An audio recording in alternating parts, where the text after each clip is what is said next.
भगवते वासुदेवाय। ओम नमो भगवते वासुदेवाय। ओम नमो भगवते वासुदेवाय। नारायणं नमस्कृत्यं नरं चैव नरोत्तमं देवीं सरस्वतीं व्यासं ततो जयम् उदीरयेत्। नष्टप्रायेषु भद्रेषु नित्यं भागवत सेवया भगवती उत्तम श्लोके भक्तिर्भवति नैष्टिकीम्। मूकं करोति वाचालं पंगुं लंघयते गिरिं यत्कृपातम् अहं वन्दे श्रीगुरुं दीनतरणं परमानन्दं माधवम्। ओम हरि ओम तत्सत्। अथ सप्तमो अध्यायः भगवान के लीला अवतारों की कथा। ब्रह्म उवाच यत्रोद्यतः क्षितितलोधरनायः बिभ्रत्क्रोधिं तनुं सकल यज्ञमयीम् अनन्त महारणव उपागतम् आदिदैत्यं तं श्र्याद्रिम् इव वज्राधरो ददारा।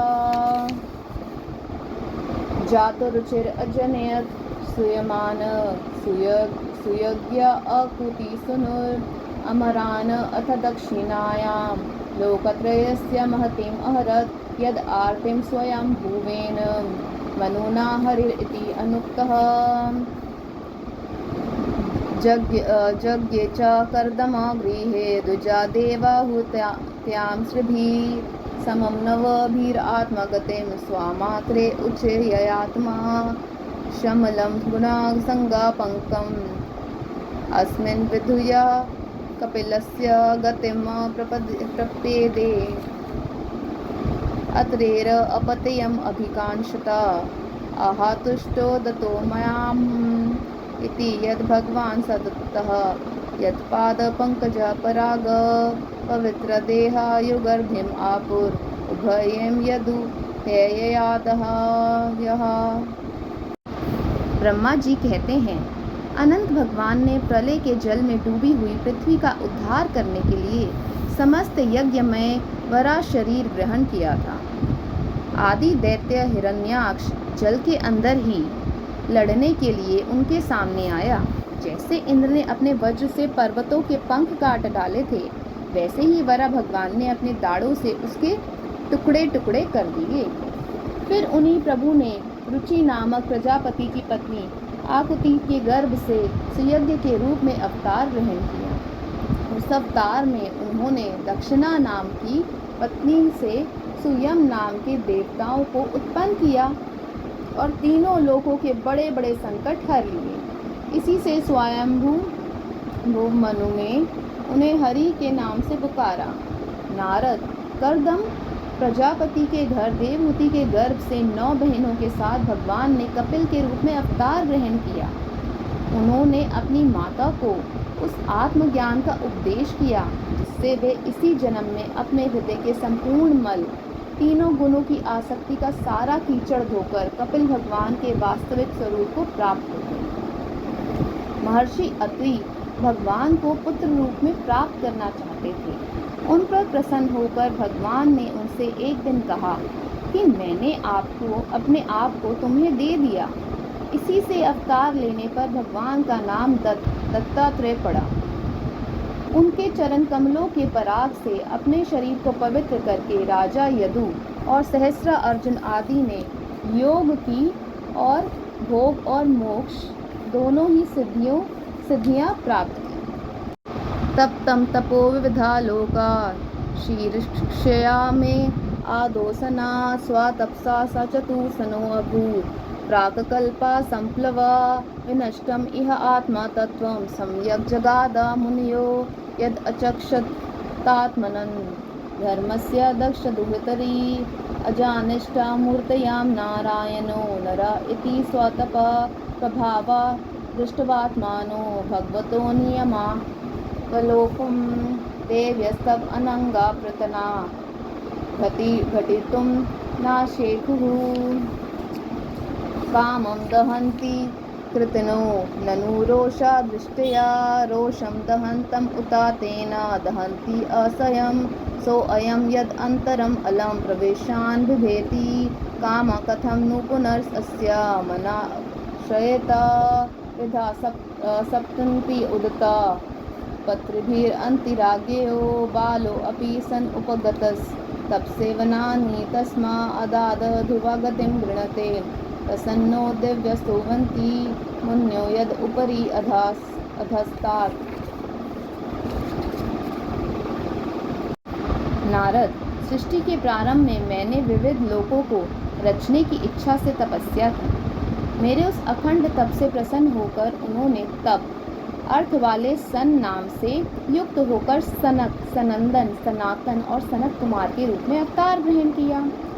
इस अवतार में उन्होंने प्रलय के कारण पहले कल के भूले हुए आत्मज्ञान का ऋषियों के प्रति यथावत उपदेश किया, जिससे उन लोगों ने तत्काल परम तत्व का अपने हृदय में साक्षात कर लिया। धर्म की पत्नी दक्ष कन्या मूर्ति के गर्भ से वे नर नारायण के रूप में प्रकट हुए। उनकी तपस्या का प्रभाव उन्हीं के जैसा है। इंद्र की भेजी हुई काम की सेना अप्सराएं उनके सामने जाते ही अपना स्वभाव खो बैठी। वे अपने हाव भाव से उन आत्मस्वरूप भगवान की तपस्या में विघ्न नहीं डाल सके। नारद, शंकर आदि महानुभाव अपनी रोष भरी दृष्टि से कामदेव को जला देते हैं, परंतु अपने आप को जलाने वाले असह्य क्रोध को वे नहीं जला पाते। वही क्रोध नर नारायण के निर्मल हृदय में प्रवेश करने के पहले ही डर के मारे कांप जाता है। फिर भला उनके हृदय में काम का प्रवेश तो हो ही कैसे सकता है। अपने पिता राजा उत्तानपाद के पास बैठे हुए 5 वर्ष के बालक ध्रुव को उनकी सौतेली माता सुरुचि ने अपने वचन बाणों से भेद दिया था। इतनी छोटी अवस्था होने पर भी वे उस ग्लानि से तपस्या करने के लिए वन में चले गए। उनकी प्रार्थना से प्रसन्न होकर भगवान प्रकट हुए और उन्होंने ध्रुव को ध्रुवपद का वरदान दिया। आज भी ध्रुव के ऊपर नीचे प्रदक्षिणा करते हुए दिव्य महर्षिगण उनकी स्तुति करते रहते हैं। कुमार्गामी वैन कया ऐश्वर्य और पुरुष ब्राह्मणों के हुंकार रूपी वज्र से जलकर भस्म हो गया। वे नरक में गिरने लगा। ऋषियों की प्रार्थना पर भगवान ने उसके शरीर मंथन से पृथु के रूप में अवतार धारण कर उसे नरकों से उबारा और इस प्रकार पुत्र शब्द को चरितार्थ कर किया। उसी अवतार में पृथ्वी को गाय बनाकर उन्होंने उससे जगत के लिए समस्त औषधियों का दोहन किया। पुत्र शब्द का अर्थ ही है पुत्र नामक नरक से रक्षा करने वाला। यद्वेनम उत्पत्थागतम द्विजावाक्या वज्र निष्पृष्ट पौरुषा भगम निरये पतंतम त्रावार्थितो जगती पुत्र पदम चाले भेदुग्धा वसूनि वसुधा सकलानि येन नाभेर असा वृषभा आस सुदेवी सुनुर्यो वे चचारा समदृग्जड़ा योगचर्यां यत् परां हंसयं ऋषया पदम आमनन्ति स्वस्थ प्रशांता कर्ण परिमुक्ता संघ सत्वममासा भगवान अयाशीरा शाठो साक्षात् या सा यज्ञा पुरुषस् तपन्या वर्णचंदोमयो मुखामयो अखिला देवत आत्मा वाचो बभूवुर उशतिः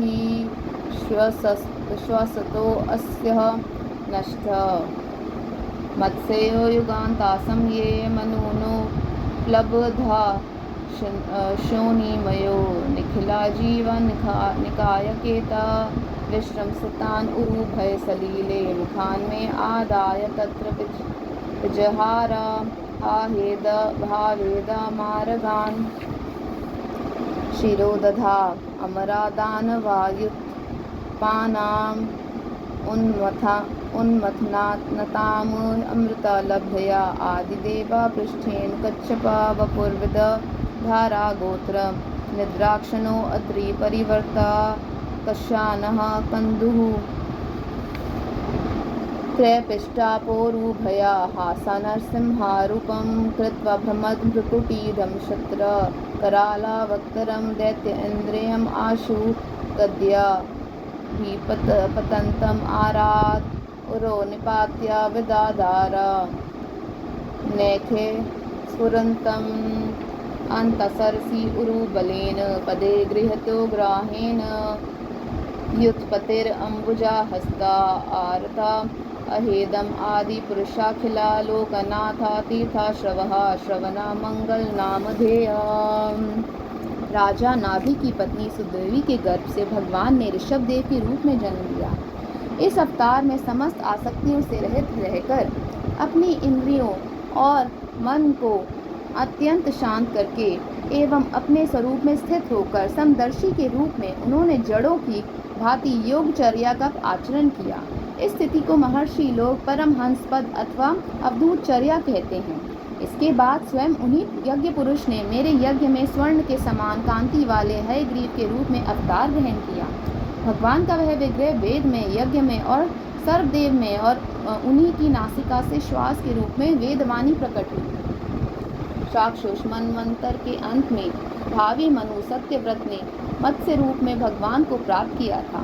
उस समय पृथ्वी रूप नौका के आश्रय होने के कारण वे ही समस्त जीवों के आश्रय बने। प्रलय के उस भयंकर जल में मेरे मुख से गिरे हुए वेदों को लेकर वे उसी में विहार करते रहे। जब मुख्य देवता और दानव अमृत की प्राप्ति के लिए क्षीर सागर को मथ रहे थे, तब भगवान ने कच्छप के रूप में अपनी पीठ पर मदराचल धारण किया। उस समय पर्वत के घूमने के कारण उसकी रगड़ से उनकी पीठ की खुजलाहट थोड़ी मिट गई, जिससे वे कुछ क्षणों तक सुख की नींद सो सके। देवताओं का महान भय मिटाने के लिए उन्होंने नरसिंह का रूप धारण किया। फड़कती हुई बाहों और तीखी दाढ़ों से उनका मुख बड़ा भयावना लगता था। हिरण्यकशिपु उन्हें देखते ही हाथ में गदा लेकर उन पर टूट पड़ा। इस पर भगवान नरसिंह ने दूर से ही उसे पकड़कर अपनी जांघों पर डाल लिया और उसके छटपटाते रहने पर भी अपने नखों से उसका पेट फाड़ डाला। बड़े भारी सरोवर में महाबली ग्राह ने गजेंद्र का पैर पकड़ लिया। जब बहुत थककर वह घबरा गया, तब उसने अपनी सूंड में कमल लेकर भगवान को पुकारा, हे आदि पुरुष, हे समस्त लोकों के स्वामी, हे श्रवण मात्र से कल्याण करने वाले। उसकी पुकार सुनकर अनंत शक्ति भगवान चक्रपाणी गरुड़ की पीठ पर चढ़कर वहां आए और अपने चक्र से उन्होंने ग्राह का मस्तक उखाड़ डाला।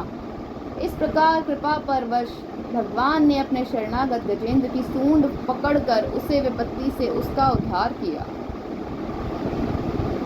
भगवान वामन अदिति के पुत्रों में सबसे छोटे थे, परंतु गुणों की दृष्टि से वे सबसे बड़े थे, क्योंकि यज्ञ पुरुष भगवान ने इस अवतार में बलि के संकल्प छोड़ते ही संपूर्ण लोकों को अपने चरणों से ही नाप लिया था। वामन बनकर उन्होंने 3 पग पृथ्वी के बहाने बलि से सारी पृथ्वी ले तो ली, परंतु इससे यह बात सिद्ध कर दी कि सन्मार्ग पर चलने वाले पुरुषों को याचना के सिवा और किसी उपाय से समर्थ पुरुष भी अपने स्थान से नहीं हटा सकते, ऐश्वर्य से च्युत नहीं कर सकते। श्रुत्वा हरिस्तम अरानार्थेन्नम अप्रमेयश्चक्रायुधा पतग्राजः भुजाधीरुदः चक्रेण नक्रवदनं विनिपात्य तस्माद्धस्ते प्राघिर्या भगवान् कृपायो जहारा। जयायान गुणैरवरजो अपि अतीते सतानां लोकान् विचकर्म क्रमाम् इमान् यत् अथा यज्ञः कस्मान् वामनेन जग्रहे त्रिपदच्छलेन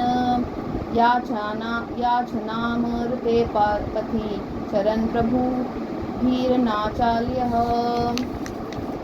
नार्थो बलेर अयम् उरुक्रमा पादशौचम् आपाशिखा धृत्वतो विबुधाधिपत्यं यो वे प्रतिश्रुतं मृतेनाचिकीर्षद् अन्यद् आत्मानम् अंगमान मनसा हरिये अभिमने तुभ्यं च नारदाभृशं भगवान् विवृद्धा भावेन साधु परितुष्टा उवाच योगं ज्ञानं च भागवतम् आत्मसत्त्वता दीपं यद्वासुदेव शरणाविदुर् अज्ञ अंजनासेवः चक्रं च दिक्षिव अभिहितं दशसु स्वतेजो मन्वन्तरेषु मनुवंशः घरोभिभर्ति दुष्टेषु राजसो दमं विदधात् स्वाकीर्तिं सत्यत्रिपृष्ठ उशतिं प्रथेयांश्चरित्रः धन्वन्तरिश्च भगवान् स्वयं एव कीर्तिर्नाम्ना नृणां पुरुरुजां रुज आशु हन्ति यज्ञे च भागम् अमृतायुरवावरुन्ध आयुषा वेदम् अनुशास्ति अवतीर्य लोके क्षत्रं क्षययायः विधिनोपकृतं महात्मा ब्रह्मदृग्जिता पठं नराकारति लिप्सु उदन्ति असाव अवनि कंटकम् उग्रवीर्य स्त्रीसप्त कृत्वा उरुधारा पार्श्वेधेन अस्मत्प्रसादसम्मुख कलया कलेश इक्ष्वाकुवंश अवतीर्य गुरुर्निदेशे तिष्ठान्वनं स दैतानुजा आविशेवेशः यस्मिन् विरुध्या दशाकन्धरा आरतिम् आरक्षत। दैत्यराज बलि ने अपने सिर पर स्वयं वामन भगवान का चरणामृत धारण किया था। ऐसी स्थिति में उन्हें जो देवताओं का राजा इंद्र की पदवी मिली, इसमें कोई बलि का पुरुषार्थ नहीं था। अपने गुरु शुक्राचार्य के मना करने पर भी वे अपनी प्रतिज्ञा के विपरीत कुछ भी करने को तैयार नहीं हुए, और तो क्या, भगवान का तीसरा पद पूरा करने के लिए उनके चरणों में सिर रखकर उन्होंने अपने आप को भी समर्पित कर दिया। नारद, तुम्हारे अत्यंत प्रेम भाव से परम प्रसन्न होकर हंस के रूप में भगवान ने तुम्हें योग, ज्ञान और आत्म तत्व को प्रकाशित करने वाले भागवत धर्म का उपदेश किया। वह केवल भगवान के शरणागत भक्तों को ही सुगमता से प्राप्त होता है। वे ही भगवान स्वयं भू आदि मनमंत्रों में मनु के रूप में अवतार लेकर मनुवंश की रक्षा करते हुए दसों दिशाओं में अपने सुदर्शन चक्र के समान तेज से बेरोक टोक निष्कंटक राज्य करते हैं। तीनों लोकों के ऊपर सत्य लोक तक उनके चरित्रों की कमनीय कीर्ति फैल जाती है, और उसी रूप में वे समय समय पर पृथ्वी के भारभूत दुष्ट राजाओं का दमन भी करते रहते हैं। स्वनाम धन्य भगवान धन्वंतरी अपने नाम से ही बड़े बड़े रोगियों के लिए तत्काल नष्ट कर देते हैं। उन्होंने अमृत पिलाकर देवताओं को अमर कर दिया और दैत्यों के द्वारा हरण किए हुए उनके यज्ञ भाग उन्हें फिर से दिला दिए। उन्होंने ही अवतार लेकर संसार में आयुर्वेद का प्रवर्तन किया। जब संसार में ब्राह्मण द्रोही आर्य मर्यादा का उल्लंघन करने वाले नारकीय क्षत्रिय अपने नाश के लिए ही दैववश पड़ जाते हैं और पृथ्वी के कांटे बन जाते हैं, तब भगवान महापराक्रमी परशुराम के रूप में अवतीर्ण होकर अपनी तीखी धार वाले फरसे से 21 बार उनका संहार करते हैं। मायापति भगवान हम पर अनुग्रह करने के लिए अपनी कलाओं भरत, शत्रुघ्न, लक्ष्मण के साथ श्री राम के रूप में इक्ष्वाकु के वंश में अवतीर्ण होते हैं। इस अवतार में अपने पिता की आज्ञा का पालन करने के लिए अपनी पत्नी और भाई के साथ वे वन में निवास करते हैं। उसी समय उनसे विरोध करके रावण उनके हाथों मरता है।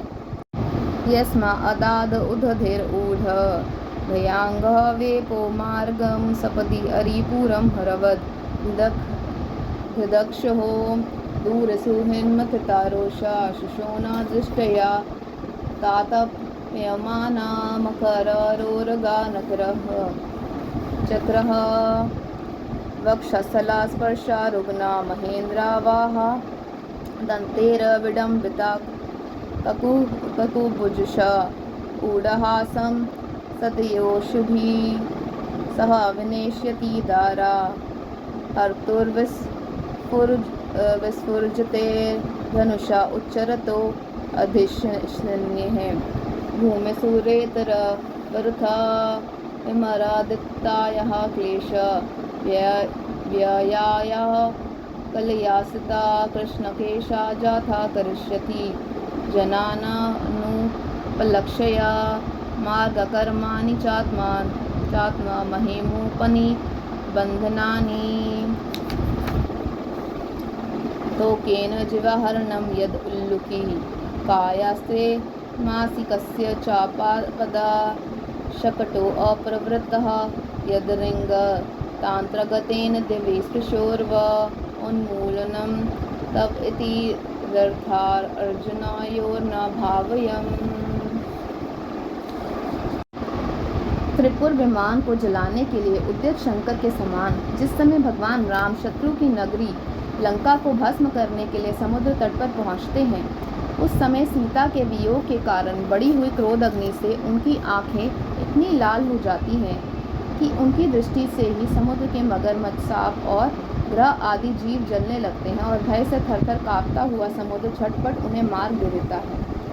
जब रावण की कठोर छाती से टकराकर इंद्र के वाहन ऐरावत के दांत चूर चूर होकर चारों ओर फैल गए थे, जिससे दिशाएं सफ़ेद हो गई थी, तब दिग्विजय रावण घमंड से फूल कर हंसने लगा था।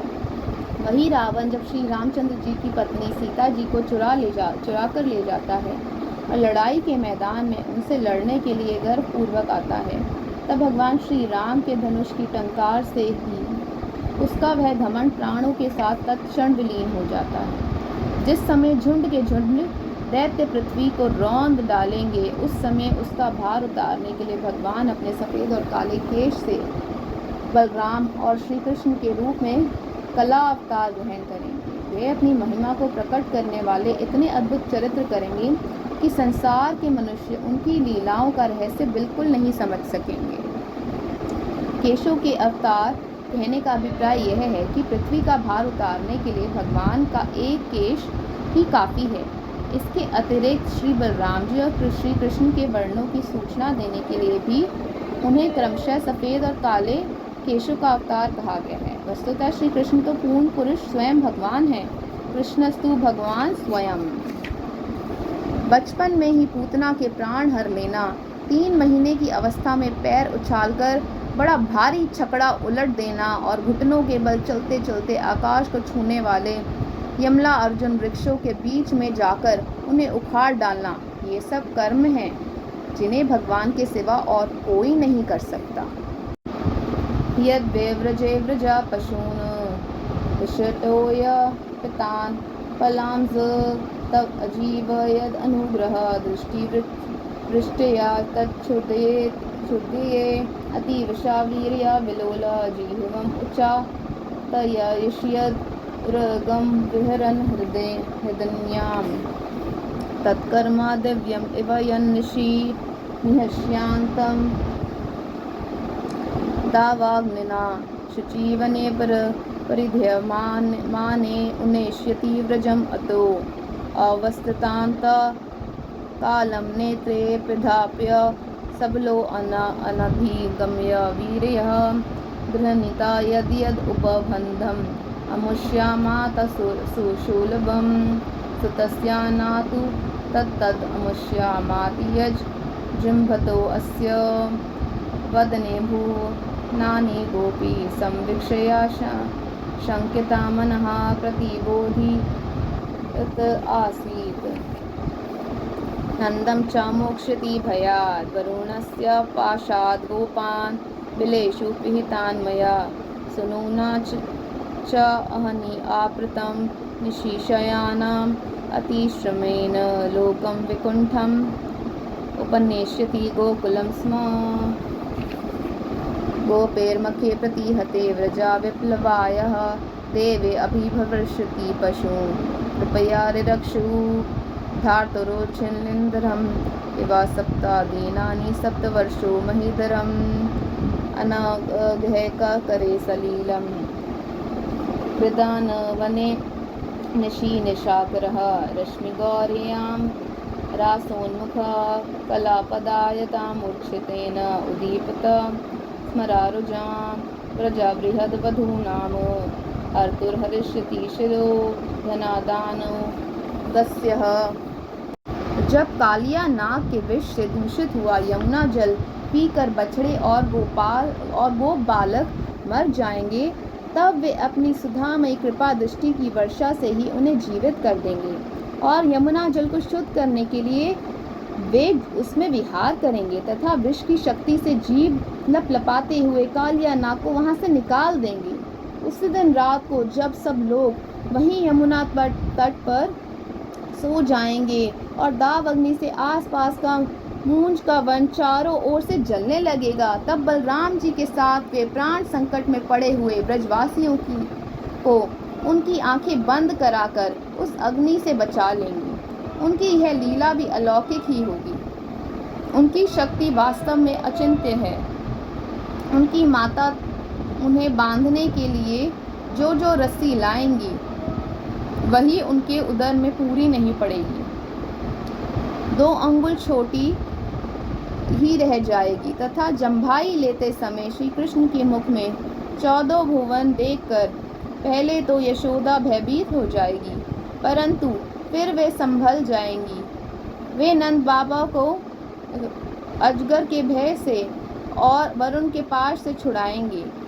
मैं दानव का पुत्र व्योमासुर जब गोपाल बालकों को पहाड़ की गुफाओं में बंद कर देगा, तब वे उन्हें भी वहां से बचा लाएंगे।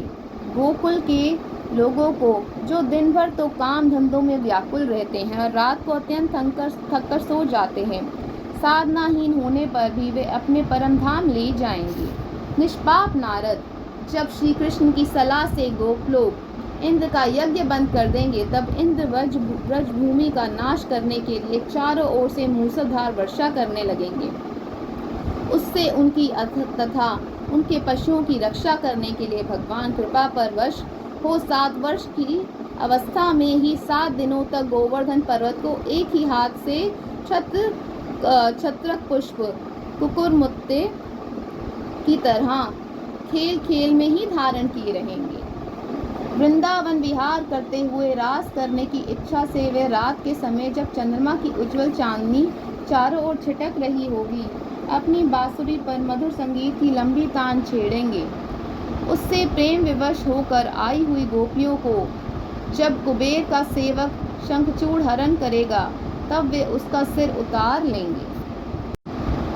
ये चा प्रलंबा खरा दरदरा केशी अरिष्टा मलेभकम सह यवनः कपि पौंडर कादयः अन्य च शालवाकुज बलबला दंतवक्रा शक्तोक्षः शंभरा विधुरथा रुक्मिमुख्या ये वा मृधे समेति शालीना आट चापः काम्बोजा मत्स्य कुरु सृञ्जय कैकेया यादयः यासयन्ति अदर्शनम् अलम्बला पार्थ भीम व्यजाहवयेन हरिणा नीलयं तदीयं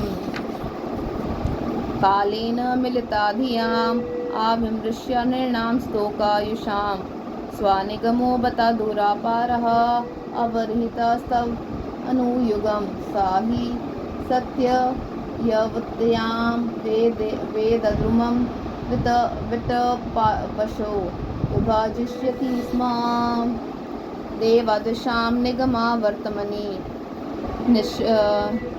निष्ठितानां पुरभिर्मयेन विहिताभिरदृश्यतुर्भिः लोकान् घ्नताम् अतिविमोहम् अतिप्रलोभं वेषं विधाय बहुभाषिता अनुपधर्मयं यर्हि आलयेष्व अपि सतां न हरे तथा स्युः पाषन्दीनो द्विजा जना वर्षला मृदेवा स्वधावशद इति स्मागिरो न यत्र शास्ता भविष्यति कलेर भगवान युगान्ते। और भी बहुत से प्रलंबासुर, धेनुकासुर, बकासुर, केशी, अरिष्टासुर आदि दैत्य, चाणूर आदि पहलवान, कुवल्या पीड़ हाथी, कंस, काल्यवन, भौमासुर, मिथ्य, वासुदेवा, शाल्व, विविध वानर, बलबल, दंतवक्त, राजा नगनजीत के साथ बैल, शंबरासुर, विदुरथ और रुक्मी आदि तथा काम्बोज, मत्स्य, कुरु, कैकय और सृंजय आदि देशों के राजा लोग एवं जो भी योद्धा धनुष धारण करके युद्ध के मैदान में सामने आएंगे, वे सब बलराम, भीमसेन और अर्जुन आदि नामों की आड़ में स्वयं भगवान के द्वारा मारे जाकर उन्हीं के धाम में चले जाएंगे। समय के फेर से लोगों की समझ में कम हो जाती है, आयु भी कम होने लगती है। उस समय जब भगवान देखते हैं कि अब ये लोग मेरे तत्व को बतलाने वाली वेद वाणी को समझने में असमर्थ होते जा रहे हैं, तब प्रत्येक कल्प में सत्यवती के गर्भ से व्यास के रूप में प्रकट होकर वे वेद रूपी वृक्ष का विभिन्न शाखाओं के रूप में विभाजन कर देते हैं। देवताओं के शत्रु दैत्य लोग भी वेद मार्ग का सहारा लेकर मैं दानव के बनाए हुए अदृश्य वेग वाले नगरों में रहकर लोगों का सत्यानाश करने लगेंगे। तब भगवान लोगों की बुद्धि में मोह और अत्यंत लोभ उत्पन्न करने वाला वेश धारण करके बुद्ध के रूप में बहुत से उपधर्मों का उपदेश करेंगे। कलयुग के अंत में जब सत्पुरुषों के घर भी भगवान की कथा होने में बाधा पड़ने लगेगी, ब्राह्मण, क्षत्रिय तथा वैश्य, पाखंडी और शूद्र राजा हो जाएंगे। यहाँ तक कि कहीं भी स्वाहा, स्वधा और वशत्कार की ध्वनि देवता पितरों के यज्ञ श्राद्ध की बात तक नहीं सुनाई पड़ेगी। तब कलयुग का शासन करने के लिए भगवान कल्कि अवतार ग्रहण करेंगे। सर्गतपोऽहं ऋष्यो नव्ये प्रजयशः स्थाने अथा धर्मामखा मानव अम्रवानिशः अन्ते तव अधर्मा हरा मन्युव वशासुरधया माया विभूतया इमः पुरुषशक्ति भाजः विष्णोरनुवीर्या गणानां कतमो अर्हत्यः या पार्थिवानि अपि कविर् विममे राजांसि च स्तम्भा यः स्वरहसा स्खलता त्रिपृष्ठं यस्मात्रिसाम्य सदानाद उरुकम्पयानां नानतं विदामि हम अमी मुन्यो अग्राजास्ते मायाबलस्य पुरुषस्य कुतो अवराये गायान् गुणान् दशाशटानन् आदिदेवा शेषोऽधुनापि संवस्यति नास्य पारम् येषां स एष भगवान् दयायेद अनन्तः सर्व आत्मानाश्रिता पदो यदि निर्व्यालिकं तादुस्तराम अतितरन्ति च देव मायां नैषां मामहम् इति दिहि श्वशृगाला भक्षये वेदाहम् अंगा परमस्य हि योगा मायां यूयं भवश्च भगवान् अथा दैत्या वर्यपत्नी मनोस च मनुश्च तद् आत्मजाश्च प्राचीना बर्हिर्विभुरंग उत ध्रुवश्च इक्ष्वाकुर ऐलामुचकुंद देहगाधि रघव अम्बारिषा सगरा गया नाहुसाद्यः मान्धातर अलर्काशटाधनव अनुरन्ति देवा देवव्रतो बलिरमोत्तरयो दिलीपः सौभररी उटंकाशिबी देवला पिपलादा सारस्व तोधवा पराशर भूरिशेनः ये अन्ये विभीषणा हनुमत उपेन्द्रदत्ता पार्थरिष्टिशेन विदुर श्रुतदेववर्यः। अपनी प्रतिभा के बल से पृथ्वी की एक एक धूलि कण को गिन चुकने पर भी जगत में ऐसा कौन पुरुष है जो भगवान की शक्तियों की गणना कर सके। जब वे त्रिविक्रम अवतार लेते हैं, त्रिलोकी को नाप रहे थे, उस समय उनके चरणों के अदम्य वेग से प्रकृति रूप अंतिम आवरण से लेकर सत्यलोक तक सारा ब्रह्मांड कांपने लगा था। तब उन्होंने ही अपनी शक्ति से उसे स्थिर किया था। समस्त सृष्टि की रचना और संहार करने वाली माया उनकी एक शक्ति है। ऐसी अनंत शक्तियों के आश्रय हो उनके स्वरूप को ना मैं जानता हूँ और ना वे तुम्हारे बड़े भाई सनकादि ही। फिर दूसरों का तो कहना ही क्या है। आदिदेव भगवान शेष सहस्र मुख से उनके गुणों का गायन करते आ रहे हैं, परंतु वे अब भी उसके अंत की कल्पना नहीं कर सके। जो निष्कपट भाव से अपना सर्वस्व और अपने आप को भी उनके चरण कमलों में निछावर कर देते हैं, उन पर वे अनंत भगवान स्वयं भी अपनी ओर से दया करते हैं और उनकी दया के पात्र ही उनके दुस्तर माया का स्वरूप जानते हैं और उसके पार जा पाते हैं। वास्तव में ऐसे पुरुष ही कुत्ते और सियारों के कलेवा रूप अपने और पुत्रादि के शरीर में ये मैं हूँ और ये मेरा है ऐसा भाव नहीं करते। प्यारे नारद, परम पुरुष की उस योग माया को मैं जानता हूँ तथा तुम लोग भगवान शंकर, दैत्यकुल भूषण प्रहलाद, शत्रुपा मुनि, मनुपुत्र, प्रियव्रत आदि प्राचीन भरी ऋभु और ध्रुव भी जानते हैं। इनके सिवा इक्ष्वाकु, पुरुरवा, मुचुकुंद, जनक, गादी, रघु, अम्बरीश, सगर, गय, ययाति आदि तथा मानधाता, अलर्क, शतधन्वा, अनुरंती देव, भीष्म, बलि, अमूर्तर्य, दिलीप, सौभरी, उटंक, शिबी, देवल, पिपलाद, सारस्वत, उद्धव, पराशर, भूरिश्रेण एवं विभीषण, हनुमान, सुखदेव, अर्जुन, आरिष्टसेन, विदुर और शुकदेव आदि महात्मा भी जानते हैं। ते वे विदन्ति अतितरन्ति च देवा मायां श्रीशूद्र हुना शबरः अपि पापा जीवः यदि अद्भुता क्रमा प्रायनाशील शिक्षा स तिर्यग जना अपि किं उश्रुता धारणाये शश्वत प्रशांतम अभयम प्रतिबोध मातरम शुद्धम समम सद अस्तः परमात्मा तत्वम शब्दुना यत्र पुरुकरा कवान क्रिया अर्थो माया परेति अभिमुखे च विलज्जमाना तद्वे पदम भगवता परमस्य पुंसो ब्रह्मेति यद्विदुर अजस्रा सुखम विशोकम सधर्यन्नियम यत्यो यमाकृता हेतिं जहयुरे स्वराद इव निपान खनितरम इंद्रः साश्रेय यसाम अपि विभुर भगवान यतो अस्य भाव स्वभावभेतस्य सता प्रसिद्धि देह स्वाधातु विगमे अनुविशर्यमाने योमेव तत्र पुरुषो न विशिर्यते अजः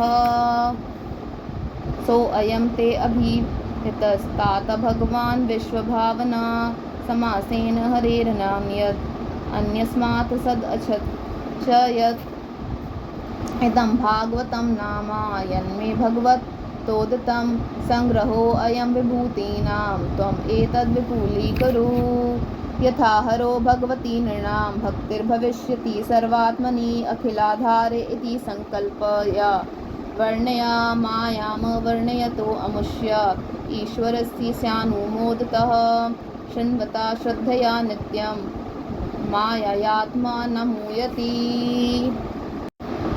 जिन्हें भगवान के प्रेमी भक्तों का सा स्वभाव बनाने की शिक्षा मिली है वे स्त्री, शूद्र, खून, भील और पाप के कारण पशु पक्षी आदि योनियों में रहने वाले भी भगवान की माया का रहस्य जान जाते हैं और इस संसार सागर से सदा के लिए पार हो जाते हैं।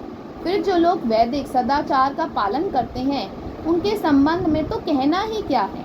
परमात्मा का वास्तविक स्वरूप एक रस, शांत, अभय एवं केवल ज्ञान स्वरूप है। ना उसमें माया का मल है और ना तो उसके द्वारा रची हुई विषमताएं ही। वे सत और असत दोनों से परे हैं। किसी भी वैदिक या लौकिक शब्द की वहाँ तक पहुँच नहीं है। अनेक प्रकार के साधनों से संपन्न होने वाले कर्मों का फल भी वहाँ तक नहीं पहुँच सकता। और तो क्या, स्वयं माया भी उसके सामने नहीं जा पाती, लजाकर भाग खड़ी होती है। परम पुरुष भगवान का वही परम पद है। महात्मा लोग उसी का शोक रहित अनंत आनंद स्वरूप ब्रह्म के रूप में साक्षात्कार करते हैं। संयमशील पुरुष उसी में अपने मन को सम्माहित करके स्थित हो जाते हैं। जैसे इंद्र स्वयं मेघ रूप से विद्यमान होने के कारण जल के लिए कुआं खोदने की कुदाल नहीं रखते, वैसे ही वे भेद दूर करने वाले ज्ञान साधनों को भी छोड़ देते हैं। समस्त कर्मों के फल भी भगवान ही देते हैं, क्योंकि मनुष्य अपने स्वभाव के अनुसार जो शुभ कर्म करता है वह सब उन्हीं की प्रेरणा से होता है। इस शरीर में रहने वाले पंचभूतों के अलग अलग हो जाने पर जब यह शरीर नष्ट हो जाता है तब भी इसमें रहने वाला अजन्मा पुरुष आकाश के समान नष्ट नहीं होता। बेटा नारद, संकल्प से विश्व की रचना करने वाले षड ऐश्वर्य संपन्न श्री हरि का मैंने तुम्हारे सामने संक्षेप से वर्णन किया। जो कुछ कार्य कारण अथवा भाव अभाव है वह सब भगवान से भिन्न नहीं है। फिर भी भगवान तो इससे पृथक भी है ही। भगवान ने मुझे जो उपदेश किया था वह यही भागवत है। इसमें भगवान की विभूतियों का संक्षिप्त वर्णन है। तुम इसका विस्तार करो। जिस प्रकार सबके आश्रय और सर्वस्वरूप भगवान श्री हरि में लोगों की प्रेम में भक्ति हो, ऐसा निश्चय करके इसका वर्णन करो। जो पुरुष भगवान की अचिंत्य शक्ति माया का वर्णन या दूसरे के द्वारा किए हुए वर्णन का अनुमोदन करते हैं अथवा श्रद्धा के साथ नित्य श्रवण करते हैं, उनका चित्त माया से कभी मोहित नहीं होता। इति श्रीमद्भागवते महापुराणे पारमहंस्यां संहितायां द्वितीय स्कंदे ब्रह्मा नारद संवादे सप्तमो अध्याय। ओम हरि ओम तत्सत्।